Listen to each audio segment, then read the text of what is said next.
Ici, Petite Planche près de la maison.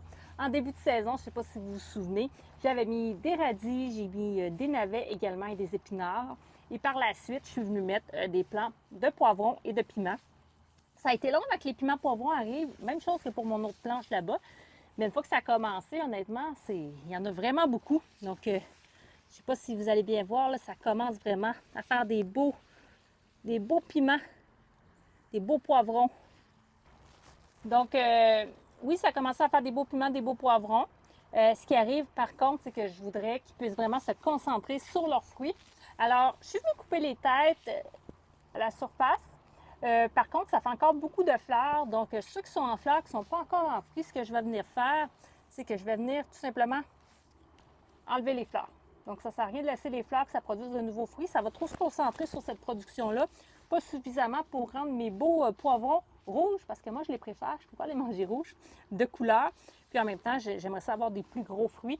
Donc, à ce moment-là, je m'attends vraiment à ce que ça puisse prendre le maximum d'énergie pour vraiment être sur les fruits qui sont déjà là, se concentrer sur les fruits qui sont déjà là. Il annonce beau cette semaine. J'espère que ça va avoir le temps là, justement de bien grossir tout ça. Je vous montre mes autres poivrons. Donc, on en a un peu partout. Le plan à côté, c'est parce qu'il y a aussi à travers ça des haricots. J'ai planté dans le milieu de tout ça en poquet des haricots buissons. Donc, comme vous voyez, j'étire encore là ma saison au niveau des haricots. Il y en a au milieu, il y a des haricots partout. Donc, ça, c'est parfait. Ici, j'ai des beaux poivrons. Je me souviens plus du nom. C'est ma coiffeuse qui me les a donnés, ceux-là. Ils sont striés comme ça. Il y a une production de fou là-dedans. Là, on va enlever des fleurs. Et voilà, bye bye. Bye bye à toi aussi. Il y a vraiment des beaux fruits partout là-dedans. C'est productif. C'est incroyable. À côté, je pense que c'est mes jalapenos. Il y en a encore là beaucoup. Puis il y en a encore. Il y a beaucoup de fleurs encore là à venir enlever. Donc, je vais faire ça plus tard avec mes haricots au centre. Hein, vous voyez, ça produit bien. Donc, en septembre, j'ai encore plein d'haricots en étirant comme ça mes semis. Sur le coin, j'ai des gros, c'est des California si je ne me trompe pas. Donc, il y en a vraiment beaucoup. Il y en a un plus gros ici. Le plant, il a beau pas être très haut, mais il y a vraiment beaucoup de fruits à l'intérieur. Donc, une fois de plus, on va venir enlever les fleurs. Et voilà. À côté, c'est je pense que c'est des jaunes. Je pense que c'est des poivrons jaunes.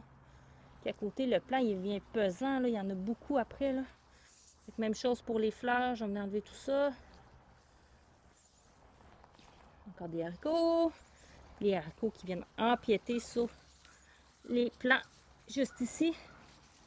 Donc ça, c'est des plants, je pense que c'est des piments forts. Une variété de piments forts là, qui poussent comme ça à l'envers. J'en ai mangé, oui, parce que j'en ai mangé des rouges comme ça, puis ils étaient relativement piquants. Pas à l'extrême, mais quand même. Ça, c'est des mini poivrons que j'ai ici. Et sur le bout, c'est des piments bananes, poivrons bananes. Donc, il y en a plusieurs à l'intérieur. Donc, encore là, on va venir enlever les fleurs. Donc, voilà pour cette parcelle. Et on va avoir encore bien des haricots.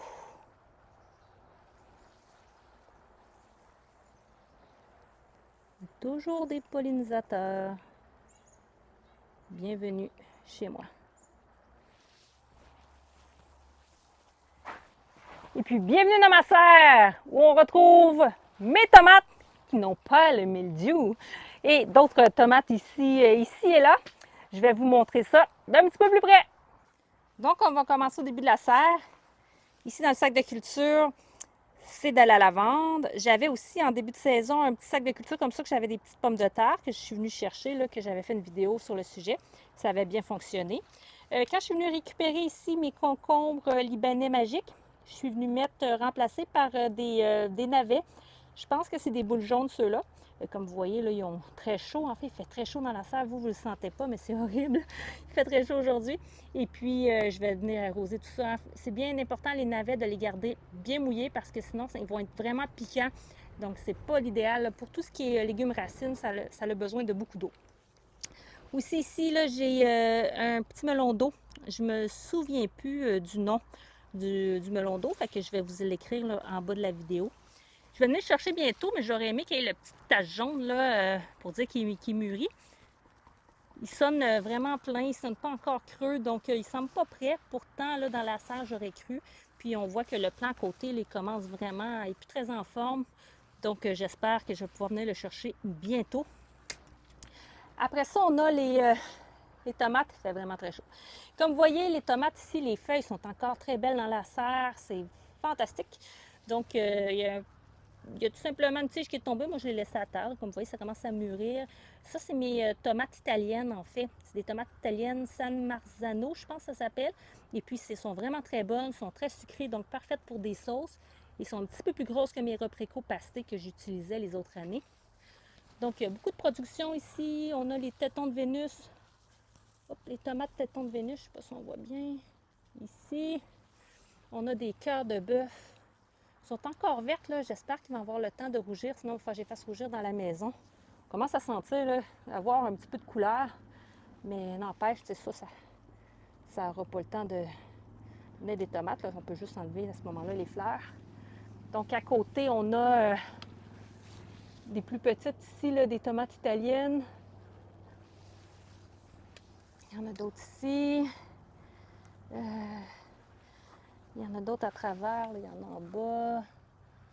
Donc, il y a de la tomate, ça va bien. Il y a des feuilles comme ça, comme vous pouvez voir, là, qui commencent à sécher, mais ça, c'est pas du mildiou. Là. Ça, c'est parce que les nuits sont fraîches. Donc, ils vont avoir tendance à faire ça comme ça, à venir comme se plier, puis à venir sécher comme ça ici. Mais ça ne m'inquiète pas. Donc, ici, on a d'autres tomates italiennes.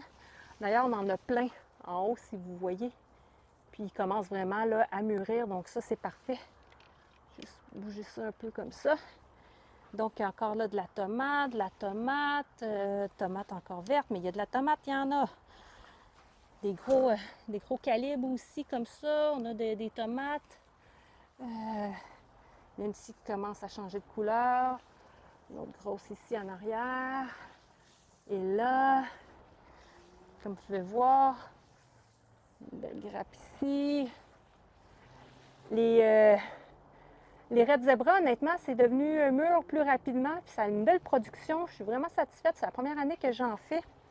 Donc, comme vous pouvez voir, là, ça va vraiment très bien. Vous voyez, c'est un gros format. Je pense que c'est des Manitoba, ceux-là, mais je ne suis pas certaine parce que, comme vous vous souvenez, j'ai pas mis d'étiquette cette année. Donc, Red Zebra en arrière aussi. Ah, il y en a une grosse ici qui commence à changer de couleur. Orange. Red Zebra, Red Zebra. Et ici, il y en a encore plein. La tomate. Il y en a plein au sol, là, comme vous pouvez voir. Donc, ça produit vraiment très bien dans la serre, honnêtement. J'ai juste hâte que ça change de couleur, tout ça. Encore ici, il y en a tout plein. Et à côté, mon plan, là, écoute, il y en a à tonnes, là. Si vous voyez ça, ces grappes-là, là. Des tomates oranges, ça, c'est tout mûr, là. Je vais pouvoir venir chercher ça aujourd'hui, là. Il y en a encore ici plein de grappes, là, vertes à venir. Il y en a là. À côté, c'est les repricots pastés qui viennent de ce plan-là ici, qui est dans un sac de culture. Ça a bien fonctionné dans le sac de culture, les repricots. Il y en a à venir chercher, là, d'ailleurs. Il y en a qui sont assez mûrs. On en voit d'autres ici.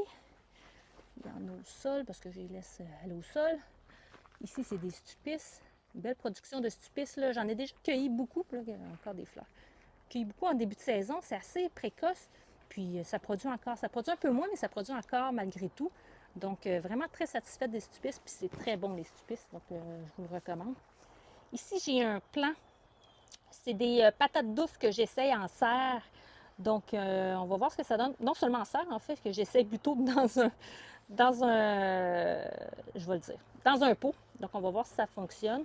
On voit qu'il y a de la feuille, mais on voit que c'est pas aussi, pas autant de feuilles, par exemple, qu'à l'extérieur. Mais n'empêche, puis il y a juste une patate là-dedans. Donc, on va voir si la patate douce, ça fonctionne.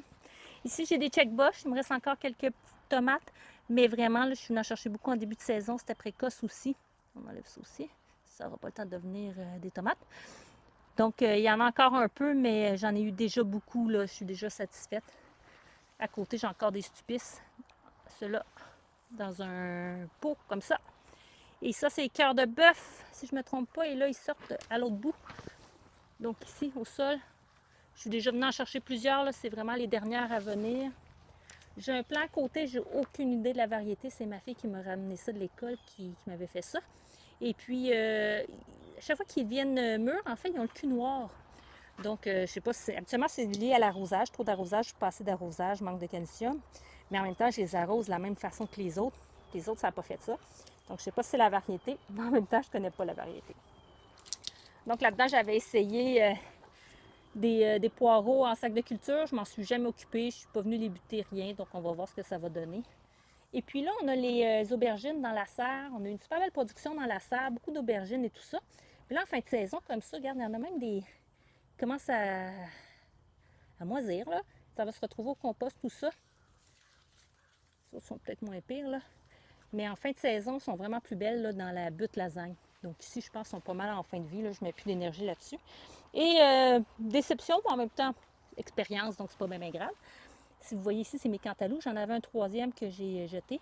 Tout le plant, il est mort, comme vous pouvez voir. Donc, je ne me suis pas rendue à pouvoir récolter les cantaloupes. Je vais regarder ce que ça a l'air à l'intérieur, mais honnêtement, j'ai aucun espoir pour ça. Là.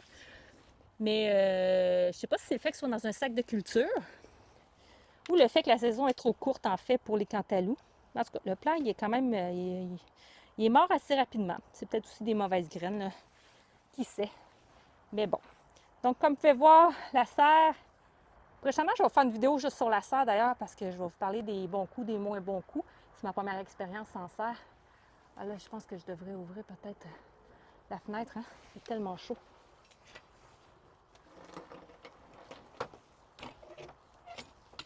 Hop là, ça va mal.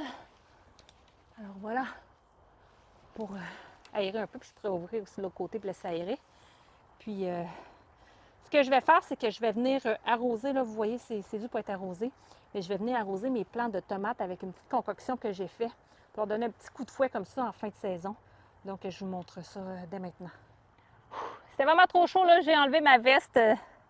C'est très, très chaud aujourd'hui, 17 septembre. Et oui. Donc, ce que j'ai fait, c'est qu'ici, j'ai une chaudière remplie d'eau, que j'avais remplie d'eau, parce que ça, c'est l'eau que je récupère. J'ai mon lavabo à côté de moi. Quand je viens laver mes légumes ou quand j'utilise mon lavabo, l'eau va couler dans la chaudière, donc je la réutilise, c'est pas une perte. Et je suis venue mettre des fientes de poule à l'intérieur, que j'ai laissé macérer dedans là, à l'ombre 3-4 jours peut-être que j'ai commencé ça. Et puis là, je le brasse de temps en temps comme ça. Et là, il va être prêt à être utilisé. Je vais l'utiliser sur mes tomates pour leur donner un petit coup de fouet comme ça en fin de saison. Donc, un petit peu de nutriments comme ça, puis en même temps, là, je suis due pour les arroser. Idéalement, quand vous leur donnez comme ça de l'eau qui est avec beaucoup d'engrais à l'intérieur, là, comme ça, si vous l'arrosez avec de l'eau avant, là, si vous arrosez juste de l'eau et que vous mettez ça après, ça va être l'idéal plutôt que de le mettre directement sur un sol qui est sec. Donc, ce que je vais faire, c'est que je vais justement aller leur donner un petit peu d'eau, puis par la suite, là, je vais leur remettre... je vais mettre ça au pied de mes différents plants de tomates dans ma serre.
Il fait chaud aujourd'hui. Oh là là, je sors de la serre en plus, donc il fait vraiment, vraiment, vraiment très chaud. Donc, j'espère que vous avez apprécié cette vidéo, le petit tour de mon potager. Comme vous avez pu voir, j'ai commencé mon potager d'automne, donc avec des cultures, principalement des cultures, des légumes racines, des verdurettes également. En fin de saison, on a moins besoin d'arroser, moins besoin de mettre de l'engrais. Mais moi, j'aime ça donner un petit coup de fouet comme ça, notamment à mes tomates là, en fin de saison, pour m'assurer d'avoir les meilleurs résultats qui soient. Donc, vous pouvez à ce moment-là, comme je vous disais, là, mettre soit de l'azote quand c'est nécessaire, du potassium, du phosphore, donc d'aller mettre différents engrais selon les besoins de vos plants, bien sûr, parce que ce n'est pas tous les plants qui ont les mêmes besoins en nutriments. Donc, un petit aparté, moi, je ne suis pas encore rendue là, mais si vous êtes un petit peu plus avancé que moi, je ne suis pas encore rendue à fermer mon potager, mais je vais vous faire une vidéo sur le sujet là, un petit peu plus tard, peut-être en octobre ou en novembre, là, dépendamment là, les journées qui s'en viennent. Si on va avoir beaucoup de beau temps, ce que je m'en ai rendu là, dans mon potager d'automne. Mais si vous êtes un petit peu en avance, vous avez envie là, de commencer à faire quelques travaux au potager, gênez-vous pas à me poser vos questions en commentaire, même si je n'ai pas encore fait la vidéo, ça va me faire plaisir de vous répondre. Si jamais vous voulez acheter votre ail, par exemple, pour planter en octobre ou en novembre, moi, j'achète mon ail chez Bullseye à Saint-Esprit. Puis c'est pas une commandite, là, je touche pas un sou pour ça, je connais pas les propriétaires personnellement, mais c'est tout simplement là que j'achète mon ail et je suis très satisfaite à chaque année. Mon ail est sans maladie, donc c'est de l'ail musique principalement, donc on peut avoir de la fleur d'ail à ce moment-là. Si vous voulez avoir de la fleur d'ail, c'est de l'ail à col dur. Donc, moi, c'est là que je l'achète, puis je suis très satisfaite. Vous avez le choix d'acheter des petits formats, des moyens ou des gros formats. Donc, voilà, puis je trouve que c'est abordable. Alors, Bullseye à Saint-Esprit. Si jamais vous voulez acheter des fruitiers, hein, l'automne, c'est le meilleur moment pour planter des arbres fruitiers, par exemple, les fraises, les framboises, les bleuets, peu importe. Moi, je les achète à la jardinerie Saint-Ambroise. C'est sûr, comme je vous l'ai déjà dit, j'habite dans la Nodière, donc je vous donne des références dans la Nodière. Donc, jardinerie Saint-Ambroise, j'aime le service. J'aime les produits aussi. J'ai toujours été satisfaite. Encore là, je ne connais pas les propriétaires. Je ne touche pas un sou pour ça. C'est tout simplement là que je les achète. D'ailleurs, je pense que c'est ce que je vais faire aujourd'hui. J'avais des fraises, des variétés de fraises que j'avais envie d'essayer cette année, notamment la Marais des Bois. Donc, je vais sûrement passer aujourd'hui à la jardinerie pour aller m'en chercher quelques-uns. Puis c'est là que j'ai acheté aussi mes pommiers l'année dernière, que j'ai acheté mon prunier également. Et j'en suis très satisfaite. Alors voilà, j'espère que vous avez apprécié cette vidéo qui est un petit tour là, du potager. Puis comme je vous l'ai dit un petit peu plus tôt, gênez-vous pas si vous avez des questions. Et je vous dis à la prochaine. Prenez soin de vous. Au revoir.